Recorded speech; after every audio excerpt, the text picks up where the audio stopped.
It's fun for me to have Amber Ptak with me today with ChangeLine. We have been kind of tracking with each other since I started this community initiative on mental health in the workplace. We're involved in a lot of the same councils together, and we've had some really great engaging conversations. And I attended a session that Amber taught at Leadership Pikes Peak, where she was talking about collaboration. So I said, I've got to hear more about how you've achieved growth with ChangeLine. So, Amber, start us out with an introduction of who you are, what ChangeLine is, and tell us about the successful growth you've seen in your nonprofit. Yeah, thank you so much for inviting me to be here. I think we at ChangeLine talk so much about leadership. It is at the core of who we are and what we do. And yet, we talk about it in the framework of a leadership practice and don't necessarily always identify as a leader. And Yeah. so it's just helpful to talk about the really great work that we're doing here. So thank you for inviting me. I have been the Chief Executive Officer of ChangeLine since formally 2020, although I've been with the organization since June of 2019. When I started with this organization, it was undergoing massive transformation. Mm, We were coming out of a period where we had lost a rebid on a large statewide government contract, and our board, once we knew that we lost that contract, our board and our team at the time took a lot of time to assess what our role could and should be in the future. And so over the course of the year, they developed really this skeleton framework has existed for the 30 plus years that we've been in the Pikes Peak region. And that framework was really rooted in collaboration, more effective collaboration, bringing diverse community leaders, organizational leaders together to solve some of these really big, complex problems like behavioral health, suicide, LGBTQ plus health equity, homelessness. I mean, some of these really big problems that we have in these communities, which exist in every community, yeah. we wanted to figure out how to do it differently. So, I'll talk a little bit about the growth. I will say, from that transition, what we didn't do well is manage those transitions very well. And so as a result of that, and going from a 65-ish person team down to 14, what probably felt like overnight for some of the folks who were still in the organization, Yeah. culture, there was none. And if there was one, it didn't feel very good to be there, very siloed. As I mentioned, skeleton framework for a strategy, but no real plan. Mhm. New board, Yeah. some new staff. And so we were in a place of asking ourselves a lot of questions about who we wanted to be when we grew up. Still asking those questions, but there was a lot of opportunity and possibility for us. And I think our growth is absolutely rooted in clarity. And that's where we are now. And I say that I feel like over the last 7 years, we've continued to gain clarity, but things are clearer now than they've ever been for this organization. Um, so much of that is rooted in the permission our board, our team, what the permission that we gave ourselves to just experiment, to push, to learn, to fail, Mhm. and deal with all of the tension that is inherent in just trying to learn. Yeah. And so that growth was very much rooted in the recalibration of leadership. We had to build it. We had to figure out ways to share it and distribute it internally.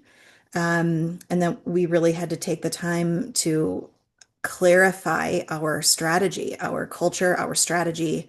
And I think that we're in this place. So I can expand on any of those things, but that Yeah. really grounds the I work for us. think the first thing I want to hear is more about permission to fail in terms of how you've shifted the strategy, shifted your operations, shifted your culture. You did a rebranding. Tell me a little bit more about those things. Yeah. So, you know, part of this organization has been rooted in legacy. It's been Mhm. rooted in a legacy of 34 years of operating. Up until 3 years ago, the 6 organizations that founded this organization were still represented on our board. They still had power to make decisions. Our work in collaboration is very much rooted in equity. And we didn't feel at that time the organization was structured to lead in an Yeah, equitable way. So we had to first deal with power, how power shows up on our team, on our board, and how we show up with some power in community. yeah, Um, I think the work around experimentation was really about what works. We had said, our board had set us on a path to help pioneer a process of collaboration. And we asked ourselves a lot of questions. We were very curious. What does pioneer mean? Do we have to be experts in this? How do we show up and do equity work and be an expert in something at the same time? What does that look yeah, like? And for those of us who, were born and raised in the United States, perfection is celebrated, right? We honor perfection. And yeah, we had to do so much unlearning internally, particularly about around how perfection shows up and why we're so afraid to fail. And these are conversations that don't happen overnight. I mean, it's years of unlearning, and we're still unlearning. So for us, we just had to center even the language around failure and risk taking and what it felt like and how we hold each other accountable and how we support each other through that. These are all practices that we've been leaning in on within this organization for years. And I do feel like our culture is it's the our organizational culture is the best organizational culture I've ever been a part of. There's so much support, there's honoring, there's celebrating, there's accountability, there's a lot of fun, and there's a lot of yeah. passion. I think that we are relentless around impact, and we had to create that, and it's taken a very long time. But I do think, I mean, it feels like we've arrived at something, but it's also like we still have a lot of work to do. Yeah, So you've arrived at a new beginning, maybe. yeah, yeah. I know in one of our conversations, you said you have to rethink collaboration because collaboration for the sake of getting people at a table is not quite enough for you anymore. Tell me more Yeah. about how you're changing the way you collaborate. Well, let me give you just a really brief history. My history in this community where I started to learn about collaboration in the early 2000s when and a lot of other community leaders were coming to collaborate around the co-occurrence of domestic violence and child maltreatment. And I had the opportunity to learn from collaborative leaders all around this country. And I was a baby. I mean, I was like 25, 24, 25. I was, feeling this is one of the first real jobs I had. And I met a woman, her name is Karen Ray, and I remember her saying, we don't, as leaders, community leaders and organizational leaders, we don't show up in collaborative spaces to change the way someone else is working. We show up in collaboration to change the way that I work, our Mhm. organization works. And that for me was one of, she probably, I mean, she said it much more eloquently than I just did, but there was this notion of, I think so many folks come to the table to point fingers and to try Yeah, to get someone else to do something different so that they can benefit from that change. all And right. the fact is, we come together to center equity and to change systems. We change the systems that don't work for people. And that agreement, that shared aspiration is what is most critical when people come to the table to collaborate. It is to center equity, to change the way that they work in order to change the systems that aren't working for people. And to change those systems requires an openness to feedback. So, do you feel like your influence and the ability to change systems is working in our community? Absolutely. And let me just say, we realized probably well, we probably have known it all along, but became very intentional. What we learned was that these collaborative networks that we were supporting weren't having an impact or aren't having an impact Right. when we don't walk the talk. So we had to pause a little bit, during this experimentation and say, we have to practice what we are asking these collaborative networks are doing. And so, to your point around feedback, holding each other accountable, having really hard conversations, we were expecting other people to do that and to come into space and to have the skills to be able to engage in hard conversations. And we realized that we weren't even doing that internally, that Yeah. it was still really hard. And so, I think it's getting better. Every conversation I'm in now feels different than it did 3 years ago. So that feels like progress to me. But it takes a lot of work, it takes a lot of practice. And I say all the time, I mean, we don't come out of the womb knowing how to do really hard work like collaboration. It's one of the most sophisticated ways of working with someone. The Yeah. next step after a collaboration is a merger. We don't throw a bunch of people in a room and say merge, right? That takes practice. It takes, skill. It takes self-awareness. It Yeah. takes a lot of things to get to the space. And that's what we're learning how to do. And that is what the practice that we're bringing into these collaborative networks that we support. Yeah, it reminds me of something that two things that Monty Whitaker said in her interview a few weeks ago. One is that collaboration without action leads to burnout. And another one being the challenge to encourage nonprofit leaders to think, who else is doing what I'm trying to accomplish so that we can work together? Is Mhm. that part of what you mean by encouraging mergers and moving things in the same boat in this rowing in the same direction? Yeah, I think, I successful leadership to me within my own organization, when my team, and when I say my team, it's the team that I am part of, Hmm. not necessarily leading. When my team feels as though they have the resources they need in order to succeed and to move something forward to action, that we make a difference, that to me is success. That should be the same in these networks. That we are coming in, we don't are not coming from the same identity. We have different experience, we have different knowledge, we have all these different things that are coming into space, and we're saying work together and solve some of these really big problems. For and that's where I think it shifted. The collaboration is about a lot of things, but at the core, it's about leadership. It's Yeah. about building leaders, not layers, right? We're Ooh. not designing systems with leaders that carry the mission instead of relying on heroics. We see it all the time. We hire a leader, we lift them up, we say this leader's gonna save the day, and this single-minded leadership is not the way that we lead through collaboration. We need to get out of that mindset. So when we enter into a space and we say we're going to collaborate, there needs to be full intent that we are lifting each other up as leaders. We are listening with empathy. We are understanding the problem differently.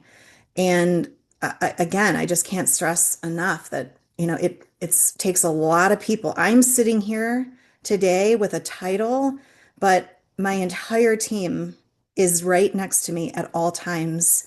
And I know that we're going to get to this later.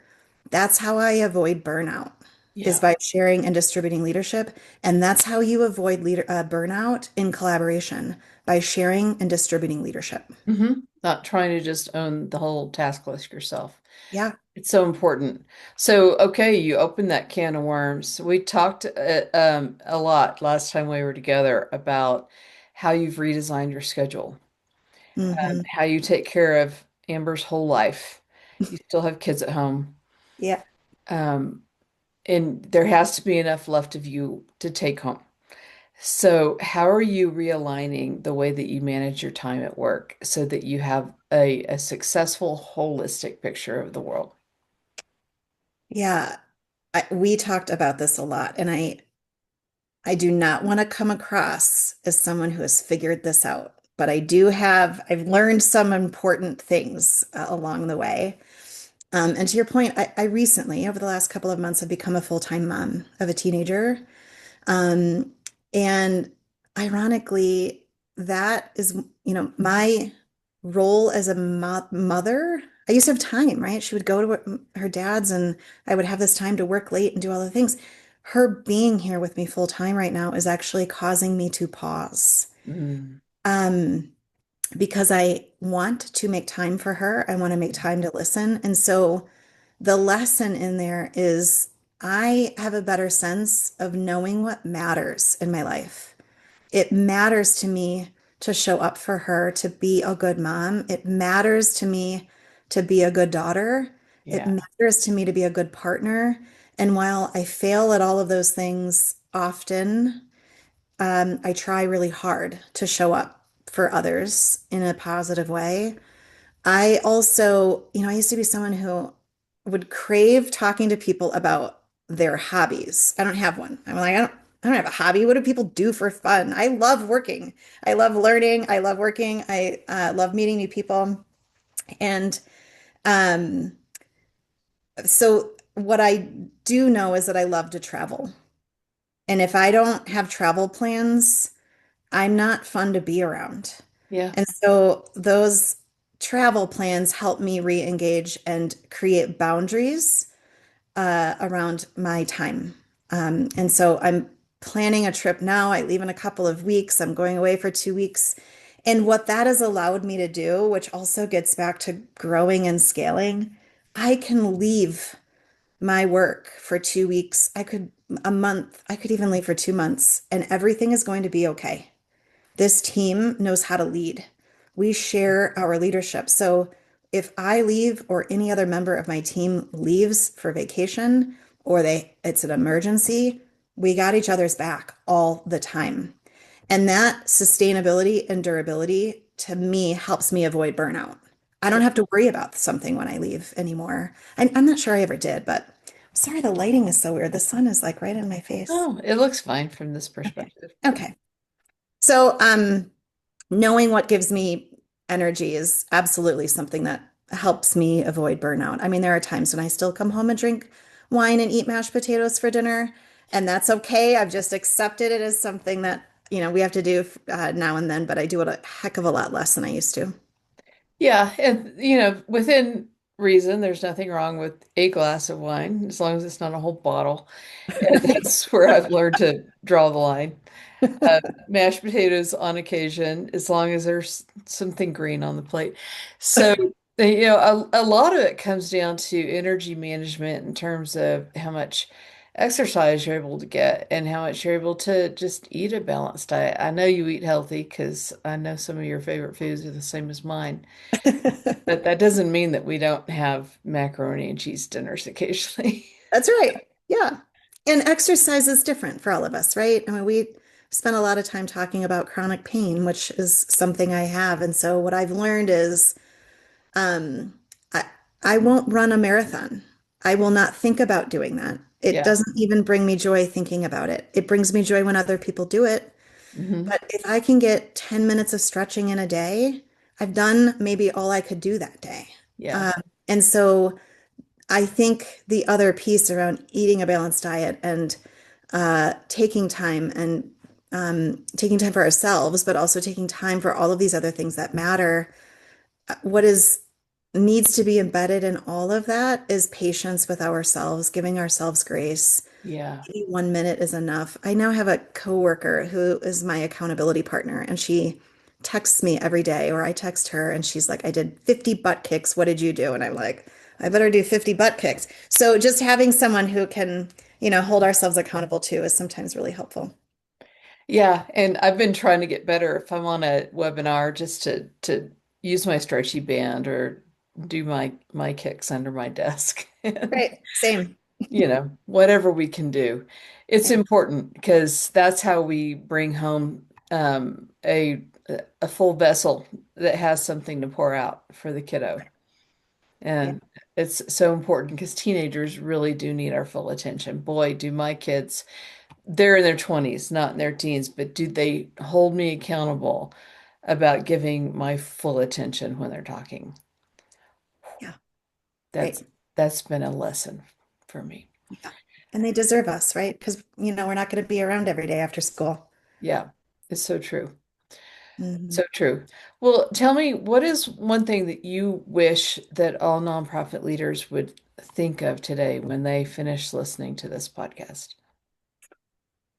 Um, I- clarity is really important.